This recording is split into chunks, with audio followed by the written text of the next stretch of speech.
Comment dire que je viens de paumer mon rat sous mon armoire. Tellement longtemps que j'ai pas allumé la caméra pour n'importe quel tournage en fait, mais plus particulièrement pour ce vlog. Du coup, ça fait 1 mois qu'on a le lit et en fait on a eu un rendez-vous chez le vétérinaire il y a maintenant je ne sais plus combien de temps. Après ce rendez-vous chez le vétérinaire, du coup on a appris qu'elle n'était pas gestante, ou en tout cas qu'elle ne l'était plus. Moi je pense qu'elle l'a été parce que vraiment son ventre était énorme. Bah c'est un peu triste parce que du coup ça veut dire qu'elle les a perdus ou alors qu'on n'a pas vu. Enfin je pense qu'ils se sont résorbés parce qu'en soi quand je faisais la cage j'ai rien vu genre de sang et tout, et que si elle avait accouché et mangé les petits je pense que ça se serait vu. Bah voilà, la vétérinaire, je suis surtout allée pour voir si ça se passait pas genre mal, en mode ils sont en train de pourrir à l'intérieur de son ventre et tout. Pourrir à l'intérieur de son ventre. Ça me faisait assez peur, mais du coup tout va bien, elle va très bien. Du coup vu qu'elle n'est pas portante et qu'elle a en tout cas plus d'1 année, et ben j'ai réussi à convaincre mon père de la garder et du coup je vais vous présenter Dobby qui est ici. C'est pas un prénom que j'ai choisi, c'est vu qu'il était à Anne-Marie. Le prénom vient d'elle et moi j'aime beaucoup, je trouve que ça lui va trop bien, donc de toute façon j'aime pas changer les prénoms quand il y en a déjà un sur un animal. Pause! J'ai complètement oublié de préciser que Dobby est un rat mâle castré. Il est couleur dove, poil lisse, oreille Dumbo, pour ceux qui s'y connaissent un petit peu en rat.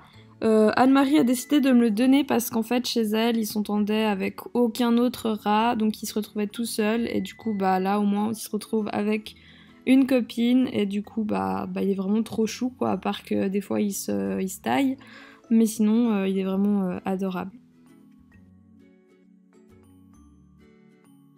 C'est une première dans ma vie, j'ai cours demain, il est 23h20 et Dobby a réussi à s'enfuir de son enclos.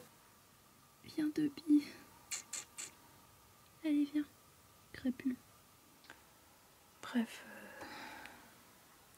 souhaitez-moi bonne chance. Dobby, tu peux revenir s'il te plaît, en fait, j'aimerais bien aller dormir en fait. Voilà, viens s'il te plaît.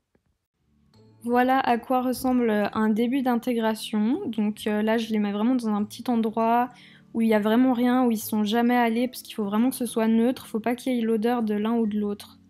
Et comme ça ils se voient un maximum, c'est là qu'ils mettent en place la hiérarchie. Bon là il se passe pas grand chose, mais parce qu'ils essayent surtout de partir, mais je vais vous mettre un autre extrait.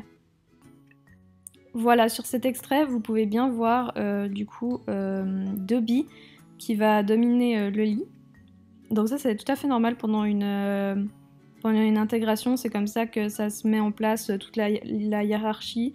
Et même quand ils seront en cage commune, ça continue en fait, parce que la hiérarchie peut se renverser quand l'un des deux tombe malade ou des choses comme ça. Et tant qu'il n'y a pas de sang, je ne les sépare pas. Là il crie même pas, j'ai pas mis le son mais il crie pas. Voilà, donc quelques semaines plus tard, au fur et à mesure des intégrations, comment ça se passe, une fois que ça se passe bien, je vide toute la cage pour qu'il n'y ait plus d'odeur, je la nettoie complètement et je les mets ensemble. Les premiers jours ils vont rester comme ça, vraiment pour qu'ils soient confrontés l'un à l'autre, et peu à peu je vais ajouter, donc là il n'y a vraiment que de l'eau et à manger, et peu à peu je vais ajouter une maison, 2 maisons, un étage, des trucs, pour que vraiment ce soit tout à fait normal pour eux et que ça se fasse le mieux possible. Et voilà, c'est tout pour cette vidéo, merci de l'avoir regardée. On se retrouve tout bientôt pour un nouveau vlog et pour de nouvelles vidéos. À bientôt!